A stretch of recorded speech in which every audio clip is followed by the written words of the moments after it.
हरियाणा की हर अपडेट के लिए बेल आइकन दबाएं और सब्सक्राइब करें STV हरियाणा न्यूज। और मैं हूं आपके साथ शुभेंदु सिंह। रुक कर लेते हैं फटाफट खबरों का। वैश्विक महामारी कोरोना संक्रमण को फैलने से रोकने के लिए पीएम नरेंद्र मोदी के कार्यक्रम के तहत सोमवार को सीएम ने सचिवालय से प्रतिज्ञा लेकर इस महामारी से लड़ने का संकल्प दोहराया। सीएम के साथ मुख्य सचिव विजय वर्धन के अलावा अन्य वरिष्ठ प्रशासनिक अधिकारी कर्मचारियों ने कोविड-19 से लड़ने की प्रतिज्ञा ली। इस अवसर पर सीएम ने कहा कि प्रदेश में लगातार जागरूक अभियान चलाया जा रहा है और लोगों को इससे बचने के उपाय बताए जा रहे हैं। सीएम मनोहर लाल ने पूर्व सीएम भूपेंद्र सिंह हुड्डा की चुनौती पर जवाब दिया और कहा कि हुड्डा चाहें तो बड़ौदा में प्रयोग कर सकते हैं। उन्होंने कहा कि बीजेपी का साधारण कार्यकर्ता भी हुड्डा को हराने का दमखम रखता है।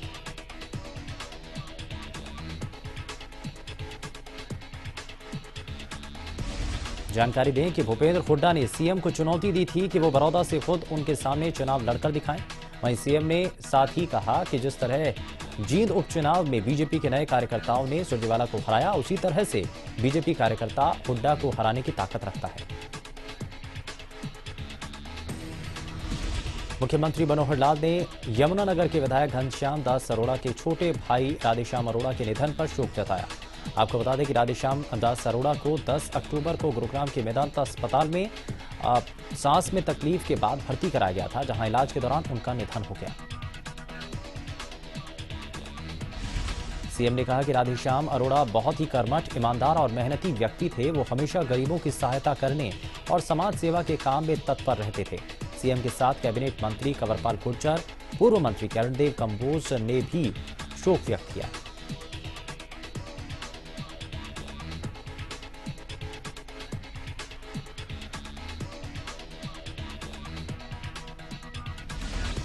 कैथल के जिमखाना क्लब से बीजेपी के किसान ट्रैक्टर यात्रा निकाली गई, जिसमें मुख्य अतिथि के रूप में राज्य मंत्री कमलेश ठांडा ने शिरकत की और इसके अलावा सांसद नायब सैनी, कैथल के विधायक लीलाराम और बीजेपी के जिला अध्यक्ष अशोक गुर्जर ने शिरकत की।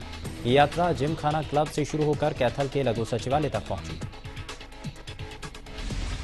पत्रकारों से बात करते हुए राज्य मंत्री ने कहा कि सरकार द्वारा पारित 3 कृषि कानून से किसान खुश हैं और धन्यवाद के रूप में यात्रा निकालकर उपायुक्त के माध्यम से सरकार को बताएंगे कि किसान कितने खुश हैं।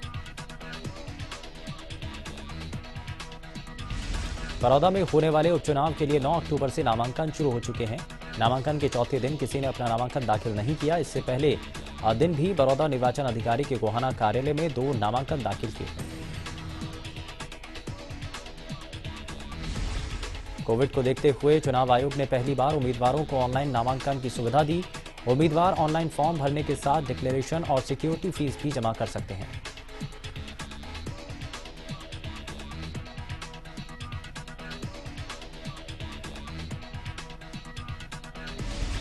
जाखल मंडी में टोहाना से विधायक देवेंद्र सिंह बबली धान खरीद का निरीक्षण करने और किसानों की समस्या सुनने पहुंचे, लेकिन किसानों के विरोध का उनको सामना करना पड़ा।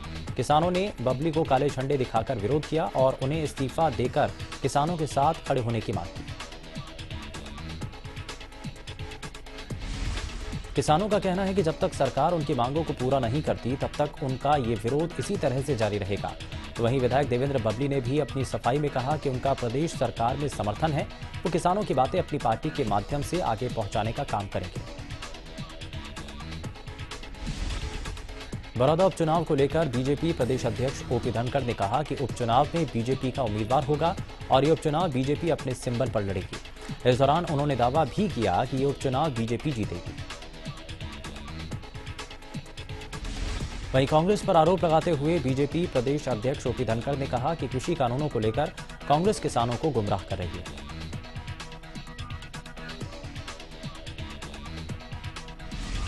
कांग्रेस प्रदेश अध्यक्ष कुमारी सैलजा ने दलित वर्ग पर हो रहे अत्याचारों को लेकर सरकार को घेरा। साथ ही इस मामले में सीएम मनोहर लाल को एक पत्र भी लिखा, जिसमें कुरुक्षेत्र के बाबेन में दलित युवक की हत्या का मामला उठाया गया।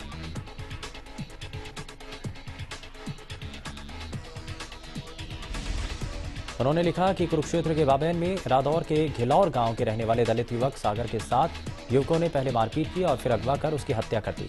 ये दुखद है। युवक के अगवा होने के बाद परिजन थाने में पहुंचे। पुलिस द्वारा अगवा युवक को ढूंढने की बजाय पीड़ित पक्ष पर मुकदमा दर्ज करने की धमकी दी गई।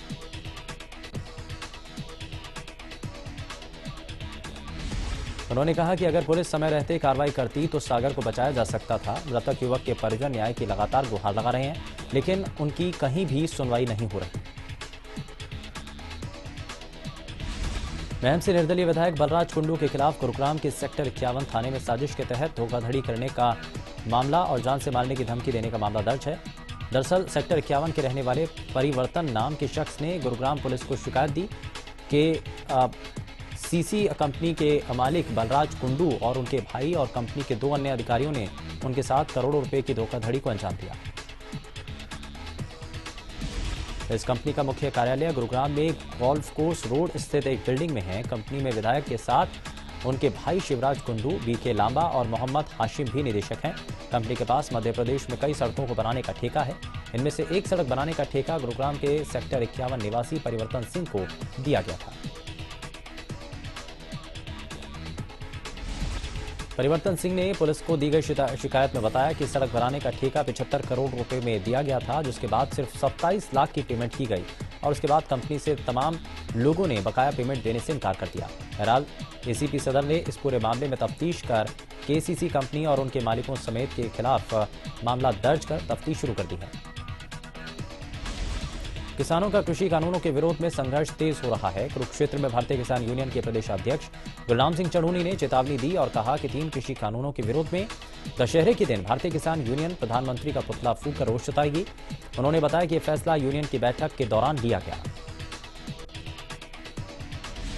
गुरनाम सिंह चढ़ूनी ने बताया कि यूनियन ने एक कार्यक्रम घोषित किया था जिसमें 3 नवंबर को पूरे देश में राष्ट्रीय राजमार्गों पर 6 घंटे के लिए जाम लगाना था, लेकिन 3 नवंबर को बड़ौदा उपचुनाव के साथ बिहार में भी चुनाव है, इसलिए इस कार्यक्रम की तारीख की घोषणा जल्द ही संगठन की राय के बाद दी जाएगी।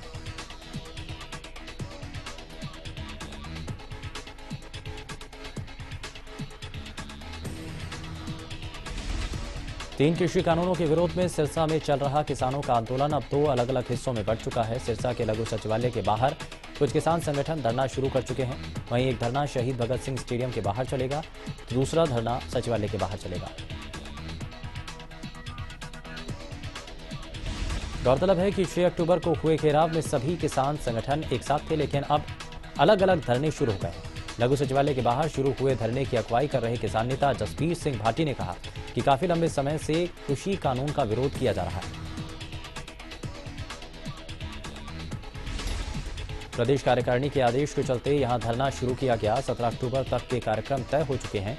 उसके बाद जो प्रदेश स्तरीय नेताओं के आदेश होंगे उसके तहत आगामी फैसला लिया जाएगा।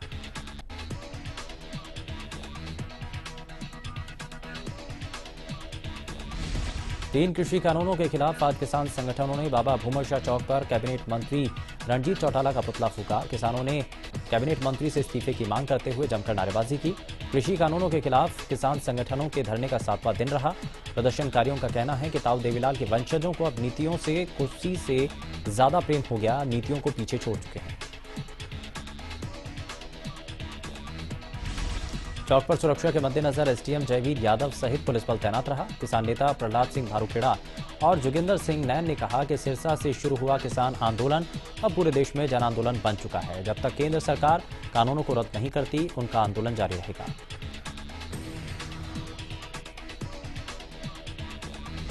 पंजाब में किसान कृषि कानूनों के खिलाफ रेलवे लाइनों पर डटे हैं, जिसके चलते रेलवे को पंजाब जाने वाली ट्रेनें लगातार रद्द करनी पड़ रही हैं। किसान आंदोलन से चलते अंबाला से पंजाब जाने वाली 8 ट्रेनें इससे प्रभावित हो रही हैं, जिसमें सरयू, यमुना, जन शताब्दी एक्सप्रेस और पश्चिमी एक्सप्रेस ट्रेन शामिल हैं।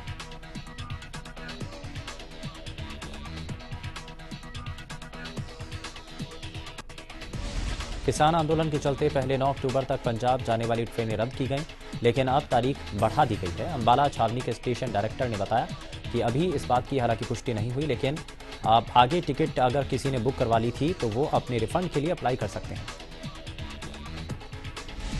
रतिया के गांव बाड़ा में किसानों ने कृषि बिलों का विरोध करते हुए जेजेपी और बीजेपी के नेताओं के गांव में प्रवेश पर रोक लगा दी। इतना ही नहीं, किसानों ने गांव में बोर्ड लगाकर नेताओं को चेतावनी दी।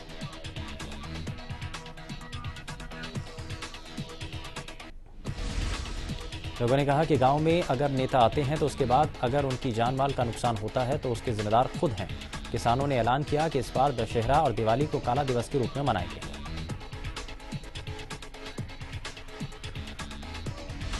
डबवाली अनाज मंडी में बंद के ऐलान पर आढ़ती एसोसिएशन और मजदूर यूनियन की ओर से हड़ताल शुरू की गई। डबवाली मार्केट कमेटी कार्यालय के सामने प्रदर्शनकारियों ने सरकार के खिलाफ नारेबाजी की।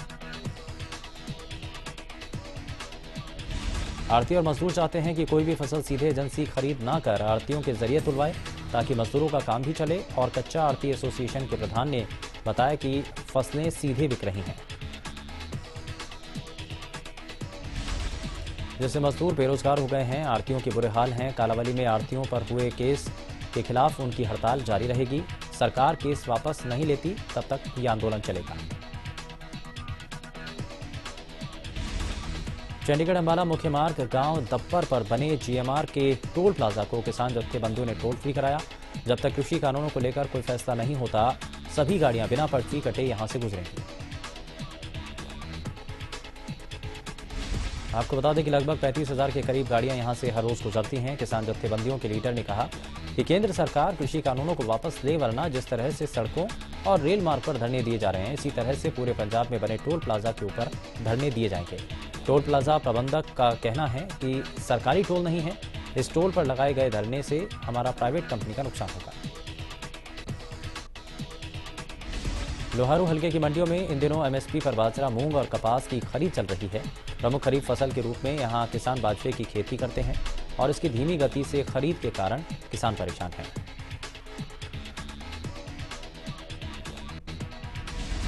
किसानों और किसान यूनियन का कहना है कि अगर इसी गति से खरीद चलती रही तो खरीदने में ही 2-3 महीने का समय लग जाएगा। साथ ही किसानों ने खरीद टोकन बढ़ाने की मांग की।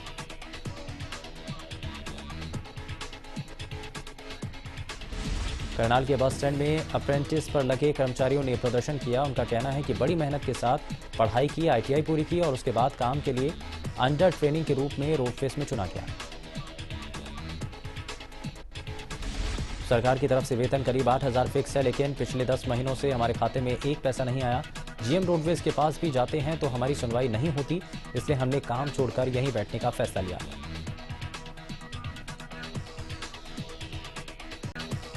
भूना शुगर मिल में तोड़फोड़ रोकने और उसे फिर से चालू करने की मांग को लेकर किसानों ने सीएम के नाम ज्ञापन सौंपा। किसानों का कहना है कि शुगर मिल इलाके के लिए महत्वाकांक्षी परियोजना है, लेकिन इस घाटे का सौदा बताकर निजी हाथों में सौंप दिया गया।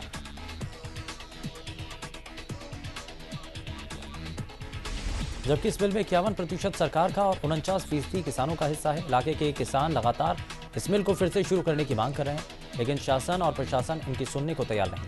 उन्होंने कहा कि अगर उनकी बात नहीं सुनी गई तो आने वाले दिनों में किसान बड़े स्तर पर संघर्ष करने पर मजबूर हो जाएंगे।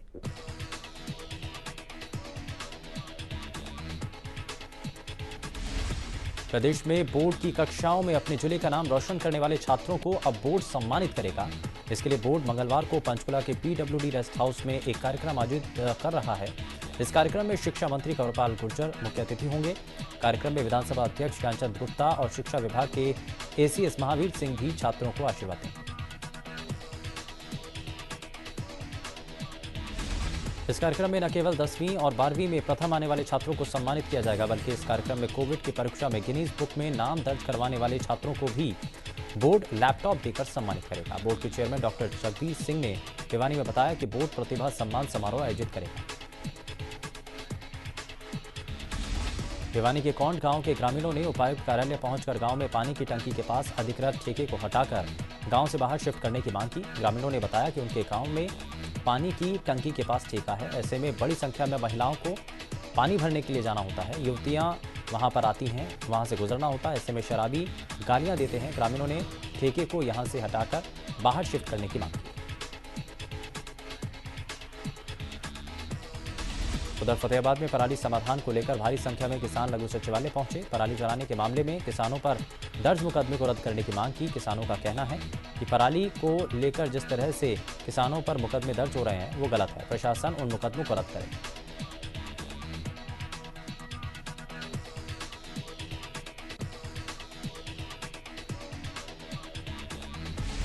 उन्होंने प्रशासन को धमकी देते हुए कहा कि अगर मुकदमे वापस नहीं होंगे तो वो बड़ा आंदोलन करेंगे। पराली मामले को लेकर किसानों ने प्रशासन को सीधी चेतावनी देते हुए कहा कि सरकार पराली निपटारे के लिए मशीनें दे, नहीं तो पराली जलाने के लिए मजबूर होंगे किसान। फतेहाबाद के किसान पराली निपटारे को लेकर डीसी को ज्ञापन देने पहुंचे, लेकिन कई घंटे इंतजार के बाद डीसी महोदय ने सिर्फ 2 ही किसानों को मिलने की बात कही। गुस्साए किसानों ने डीसी को ज्ञापन देने वाले आगे पहुंचे और उस ज्ञापन को आग के हवाले कर दिया गया। इंदिरा अनाज मंडी में धान खरीद निरीक्षक के आढ़तियों से गाली गलौज करना महंगा पड़ गया। आढ़तियों की शिकायत पर मंडलायुक्त ने निरीक्षक को खरीद के काम से तुरंत हटाने के आदेश जारी किए।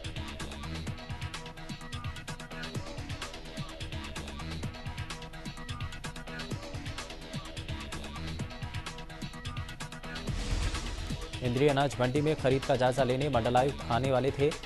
इससे पहले ही धान खरीद के काम में लगे एक निरीक्षक ने आढ़तियों के साथ अभद्रता की, जिसकी शिकायत आढ़तियों ने मंडलायुक्त से की, जिसके बाद निरीक्षक को हटाने के आदेश दिए गए। इस दौरान मंडलायुक्त ने अनाज मंडी में धान खरीद की व्यवस्थाओं में सुधार लाने के निर्देश दिए। खरीद व्यवस्था का जायजा लेने के बाद मंडलायुक्त ने किसानों को किसी तरह की दिक्कत नहीं आने देने का भरोसा दिया।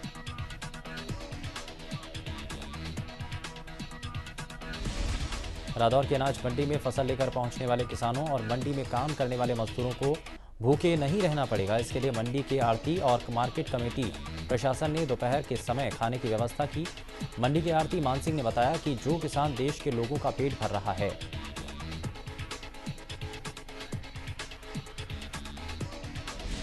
वो जब मंडी में अपनी फसल लेकर पहुंचता है तो कई बार उसे मंडी में भूखा रहना पड़ता है।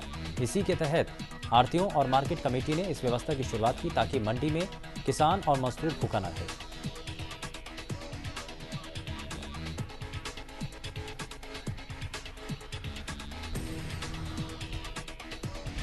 फरीदाबाद में सीएम फ्लाइंग और स्थानीय पुलिस ने संयुक्त कार्रवाई करते हुए भारी मात्रा में नकली देसी घी बरामद किया।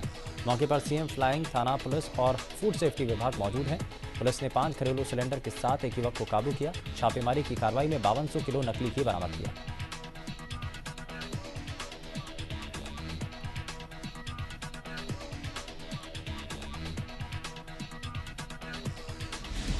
ऑटो में सवारी बिठाकर लूटपाट करने वाले ऑटो चालक और उसके 2 साथियों को फरीदाबाद पुलिस ने गिरफ्तार किया। आरोपियों के कब्जे से अवैध हथियार, ऑटो, एक मोटरसाइकिल और कैश बरामद किया गया। पूछताछ में आरोपियों ने इलाके में 7 वारदातों से सवारियों से लूटपाट का गुनाह कबूल किया।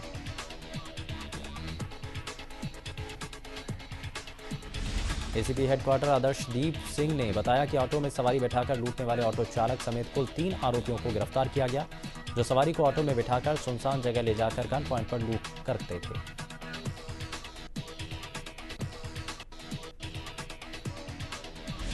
नूंह पुलिस को बड़ी कामयाबी मिली। पुलिस ने 33 साल बाद डकैती और हत्या के 3 आरोपियों को गिरफ्तार किया।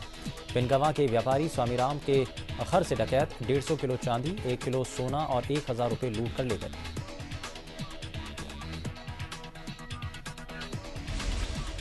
नारनौल में मोहिनी गली मार्केट में चोरों ने 4 दुकानों के ताले तोड़ दिए। कंप्यूटर और लैपटॉप समेत लाखों के सामान पर चोरों ने हाथ साफ किया। पुलिस ने मामला दर्ज कर जांच शुरू कर दी।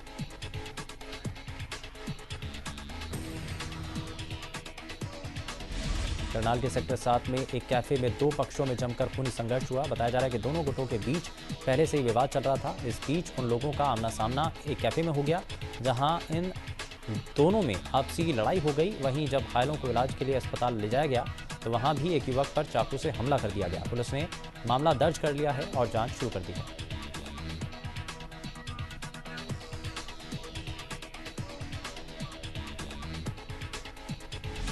रोहतक शहर की गांधी कैंप कॉलोनी में एक दुकानदार के भाई की गोली मारकर हत्या का मामला सामने है। हत्यारे घटना को अंजाम देने के बाद बाइक से फरार हो गए। बताया जाता है कि 3 नकाबपोश बदमाश दुकानदार पर के पास पहुंचे और रिवॉल्वर के बल पर लूटपाट की कोशिश की। दुकानदार ने सब कुछ दे दिया, लेकिन जैसे ही उसका भाई मौके पर पहुंचा और बीच बचाव की कोशिश की, अपराधियों ने गोली मार दी और फरार हो गए। लेकिन इस दौरान पूरी वारदात कैमरे में कैद हो गई।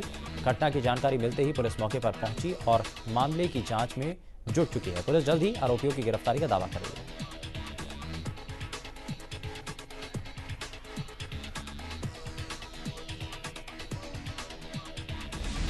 फिलहाल के लिए बस इतना ही। नमस्कार।